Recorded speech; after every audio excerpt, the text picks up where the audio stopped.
என்னாலதான் நீங்களும் இப்ப சிக்கல்ல மாட்டிக்கிட்டீங்க என்று சொல்ல, நோ கேப்டன், இது சாரி சொல்ல வேண்டிய டைம் இல்ல. நாம எப்படியாவது இங்க இருந்து தப்பிச்சாகணும்.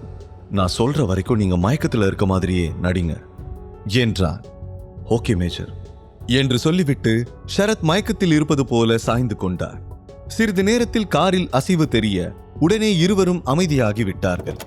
ரோமியோவும் நாசரும் கதவை திறந்து கொண்டு உள்ளே ஏறினார்கள். நான் கமாண்டர் கிட்ட பேசிட்டேன். இதுக்கப்புறம் ஒரு காட்டு பாதை வரும், அதுல ஒரு 20 மினிட்ஸ் போனா ரீச் பண்ணிடலாம் என்றான். இதை சொல்லிவிட்டு அவன் காரை ஸ்டார்ட் செய்தான். கார் மீண்டும் டார்கெட்டை நோக்கி வேகமாக சென்றது. அந்த ரோடு மிகவும் கரடுமுரடாக இருந்தது. கார் குலுங்கி குலுங்கி சென்றது. பிறகு ஒரு ஜர்க்கோடு ஓரிடத்தில் நின்றது. என்ஜின் ஆஃப் ஆன பிறகு ரோமியோவும் நாசரும் வெளியில் இறங்கினார்கள். 2 கைகளை உயர்த்தி அசைத்து காட்டியபடி, வேலை முடிஞ்சது, யாராவது வந்து இவங்களை கூட்டிட்டு போங்க என்று சத்தமாக சொல்ல 2 நக்சலைட்ஸ்கள் ஓடி வந்து சிவாவையும் ஷரத்தையும் காரில் இருந்து இறக்கி ஒரு பதுங்கு குழிக்குள் அடைத்து சென்றார்கள். இருவரின் கண்களும் இன்னும் கூட கட்டப்பட்டுதான் இருந்தது. உள்ளே சென்ற பிறகு யாரோ திடீரென அவர்கள் முகத்தில் இருந்த துணியை அகற்றினார்கள். சிவா அந்த இடத்தை பார்த்தான். அந்த இடம் எல்லா பக்கத்திலும் அடர்ந்த காடால் சூடப்பட்டு இருந்தது. ஆள் நடமாட்டம் இல்லாத பகுதியாக இருந்தது. அங்கே பதுங்கு குழிக்குள் பல நக்சலைட்ஸ்கள் துப்பாக்கிகளை பிடித்துக் கொண்டு நின்று கொண்டிருந்தார்கள். அந்த ரூமுக்குள் கன் பவுடரின் வாசனை இருந்தது. நக்சலைட்ஸ் கூட்டத்தின் கமாண்டர் அங்கே வந்தார். இவன்தானா அது என்று மிரட்டும் குரலில் கேட்க, ரோமியோ அவனிடம், ஆமா, இவன்தான் மேஜர் சிவா, அது அவரோட ஃப்ரெண்ட் கேப்டன் ஷரத் என்றார். கமாண்டர் சிவாவை உற்று பார்த்து, எங்களை ரொம்ப ஓட விட்டுட்ட சிவா, ரொம்ப நாளா உன்னை பார்க்கணும்னு நினைச்சேன். என் ஆசை இன்னைக்கு தான் நிறைவேறி இருக்கு. அண்ட் குட் ஒர்க் ரோமியோ, இனி இவனை நாங்க பாத்துக்கிறோம் என்று சொல்ல, சிவா அவனிடம், யார் நீங்க, எதுக்காக நீங்க கொண்டு வந்திருக்கீங்க என்றார். கமாண்டர் சிரித்தபடி, எதுக்காக இப்ப அவசரப்படுறேன், அதான் வந்துட்டல, இன்னும் கொஞ்ச நாள் இங்கேயே இரு, அப்புறம் உனக்கே தெரியும் என்றார். ஒரு நக்சலைட் ஷரத்தை காட்டி, இவனையும் நம்ம கூட வச்சுக்கணுமா கமாண்டர் என்று கேட்டான். கமாண்டர் யோசித்துவிட்டு, 2 பேரையும் தனி ரூம்ல வைங்க என்றார். இருவரும் இழுத்து செல்லப்பட்டார்கள். இது வெறும் ஆரம்பம்தான் என்று சிவாவுக்கு தெரியும். இருவரையும் அந்த இடத்தில் விட்ட பிறகு ரோமியோவும் நாசரும் அங்கிருந்து சென்று விட்டார்கள். அந்த பதுங்கு குழியில் அடர்த்தியான சுவர்களுக்குள் ஒரு மெல்லிய பிளிக்கரிங் லைட் மட்டும் எரிந்து கொண்டிருந்தது. சிவா கை கால்கள் கட்டப்பட்டு தரையில் கிடந்தான். பூச்சிகளின் சத்தமும் தூரத்தில் நரி ஊளையிடும் சத்தமும் கேட்டது.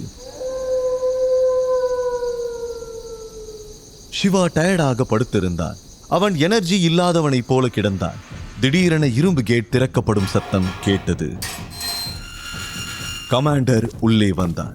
சிவாவுக்கு அருகில் வந்து அவனை கவனமாக பார்த்தான்.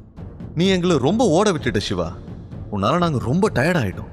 ரொம்ப வருஷமா உன்னை தேடிக்கிட்டு இருந்தோம், இப்பதான் நீ எங்களுக்கு கிடைச்சிருக்க என்று சொல்லிக் கொண்டிருக்க, சிவா தொண்டை வறண்டு விட்டது போல, எனக்கு தண்ணி கிடைக்குமா என்றான். ஓ, தாகமா இருக்கா, இவனுக்கு தண்ணி கொடுங்க என்று சொல்ல, உடனே பின்னால் நின்று கொண்டிருந்த ஒரு நக்சலைட் துருப்பிடித்த ஒரு ஸ்டீல் பாட்டிலில் தண்ணீர் கொண்டு வந்து கொடுத்தான். சிவா சிரமப்பட்டு தன் கழுத்தை உயர்த்தினான். அவன் உடலில் எந்த பலமும் இல்லை. கமாண்டர் பாட்டிலை எடுத்து அதை சிவாவின் உதட்டில் வைத்தான். பின் கமாண்டர் ஒரு நாற்காலியை எடுத்து சிவாவுக்கு எதிரில் அமர்ந்தார்.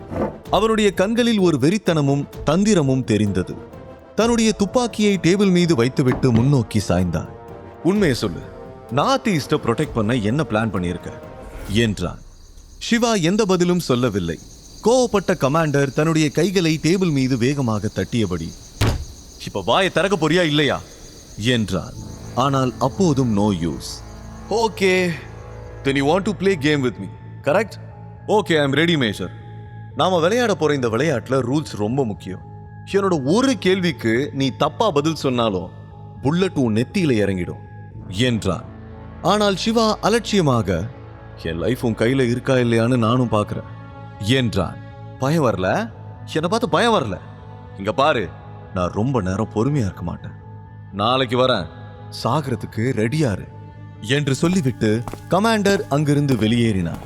ஒருவேளை அவன் இன்று இரவு யாரையாவது சந்திக்க திட்டமிட்டு இருக்கலாம் என்று தோன்றியது. அவன் சென்ற பிறகு சிவா அந்த அறையை ஸ்கேன் செய்தான். கமாண்டர் சென்ற பிறகு அங்கிருந்தவர்கள் கேஷுவலாக இருந்தார்கள். சிவா மிகவும் வீக்காக இருப்பதால் எப்படியும் தப்பிக்க முயற்சி செய்ய மாட்டான் என்று மெத்தனமாக இருந்தார்கள்.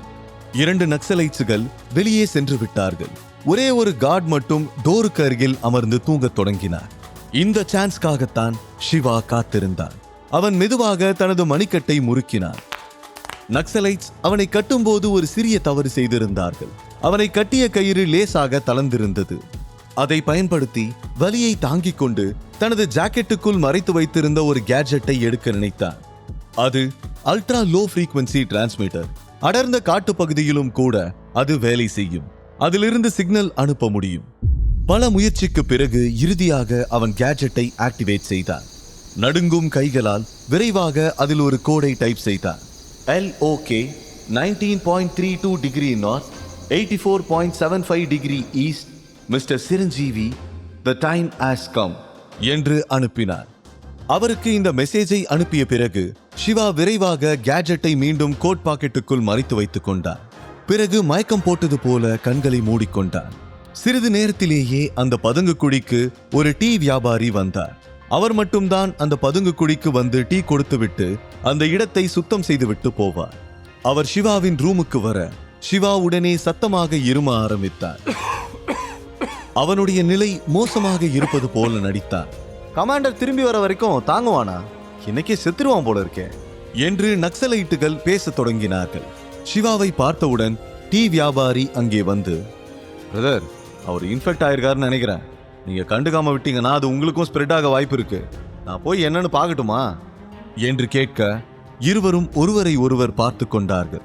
என்ன பிரதர் யோசிக்கிறீங்க என்று கேட்க, கமாண்டர் திரும்ப வர வரைக்கும் யாரும் அவன் பக்கத்துல போகக்கூடாதுன்னு ஆர்டர், அதான் யோசிக்கிறேன் என்று சொல்ல, என்ன பிரதர் நீங்க சொன்னதான கமாண்டருக்கு தெரியும், வைரஸ் விஷயம், அப்புறம் உங்க இஷ்டம் என்று சொல்ல, சரி சரி சீக்கிரம் போய் என்னன்னு பாரு என்று சொல்ல, அவர் சிவாவுக்கு அருகில் வந்து கிசுகிசுப்பாக, மேஜர், லொகேஷனை டீமுக்கு அனுப்பிட்டேன், தே ஆர் கமிங் என்றார்.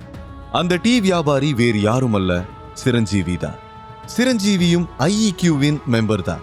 அவர் மும்பையில் அவர்கள் இருக்கும் ஏரியாவுக்கு அருகில் தான் டீ வியாபாரியாக இருந்தார். பல வருடங்களாக அங்கே டீ வியாபாரியாக இருந்து நக்சலைட்ஸுகளின் நம்பிக்கையை சம்பாதித்திருந்தார். இந்த வாய்ப்பை பயன்படுத்திக் கொண்டு சிரஞ்சீவி சிவாவின் கட்டை லூசாக்கி விட்டார். பின் சிவா ஜாடையாக மொத்தம் எத்தனை பேர் இருக்கிறார்கள், அவர்களிடம் என்னென்ன வெப்பன்ஸ் இருக்கிறது என்று கேட்க, சிரஞ்சீவி அவசரமாக, இப்போதைக்கு 15 பேர், மற்றவங்க கமாண்டர் கூட எங்கேயோ போயிட்டாங்க. சில பேரோட கையில AK-47 இருக்கு, சிலர்கிட்ட நாட்டு துப்பாக்கியும் இருக்கு என்று சொல்லிக் கொண்டிருக்கும் போதே ஒருவன் சத்தமாக, ஏய், இன்னும் என்ன பண்ற, சீக்கிரம் வெளியே வா, கமாண்டருக்கு தெரிஞ்சா என்ன கொன்னுடுவாரு என்றான். சிரஞ்சீவி மேலே இருந்த துண்டை விலக்க அவன் இடுப்பில் ஒரு கன் இருந்தது. அவன் சிவாவுக்கு ஜாடை காட்ட சிவா அதை எடுத்து அந்த ரூமில் இருந்த நக்சலைட்ஸ்களை சுட ஆரம்பித்தான். அந்த இடம் முழுக்க கன் ஷாட் சத்தம் கேட்டது. சத்தம் கேட்டு மற்றொரு நக்சலைட் அங்கே வர சிவா அவனையும் அட்டாக் செய்தான். பிறகு மேலும் 2 நக்சலைட்டுகள் உள்ளே ஓடி வந்தார்கள். அவர்கள் கைகளில் AK-47 இருந்தது. அவர்கள் துப்பாக்கியால் சுடுவதற்கு முன் சிவா அதில் ஒருவனை ஷூட் பண்ண அவன் அங்கேயே விழுந்தான். மற்றொருவனை சிரஞ்சீவி ஷூட் பண்ணினார். பின் உடனே சிவா ஷரத்திருந்த மற்றொரு ரூமுக்கு ஓடினார். உள்ளே நுழைந்தவுடன் அங்கே ஒரு நக்சலைட் சிவா மீது பாய்ந்தான். ஆனால் சிவா அந்த ரூமில் இருந்த ஸ்டீல் வாட்டர் பாட்டிலை எடுத்து நக்சலைட்டின் தலையில் வீசினார். அவன் மயங்கி விழுந்தான். அந்த கேப்பில் சிவா ஷரத்தின் கட்டை அவிழ்த்து விட்டான். அவரை வேக வேகமாக விடுவித்தார். வாங்க கேப்டன், மத்தவங்க வரதுக்குள்ள சீக்கிரமா போயிடலாம் என்று சொல்லி அவரை தூக்கி விட்டான். அதற்குள் வாசலில் இருந்த நக்சலைட்டுகள் அவர்களை நோக்கி ஓடி வர ஆரம்பித்தார்கள். கிட்டத்தட்ட 5-6 பேர் துப்பாக்கியோடு ஓடி வந்தார்கள். அவர்கள் தன்னை நோக்கி ஓடி வருவதை பார்த்த சிவா அருகில் இருந்த சிறிய கேஸ் சிலிண்டரின் ரெகுலேட்டரை பிடுங்கிவிட்டு அதை அவர்களை நோக்கி உருட்டி விட்டார். பின் ஒரு இரும்பு துண்டை எடுத்து தரையில் உரச அதன் உராய்வில் இருந்து தீப்பொறிகள் வந்தது. அதில் நெருப்பை பற்ற வைத்து சிலிண்டர் மீது வீச சிலிண்டர் தீப்பிடித்து எரிய ஆரம்பித்து விட்டது. நக்சலைட்ஸுகள் அந்த தீயில் சிக்கிக் கொண்டார்கள். ஆனால் இன்னும் பிரச்சனை முடியவில்லை. ஒரு நக்சலைட் நாட்டு துப்பாக்கியால் சிவாவை நோக்கி சுட ஆரம்பித்தான். முழு கதையையும் கேட்டு மகிழ பாக்கெட் FM APP டவுன்லோட் செய்யுங்கள். லிங்க் டிஸ்கிரிப்ஷனில் கொடுக்கப்பட்டுள்ளது.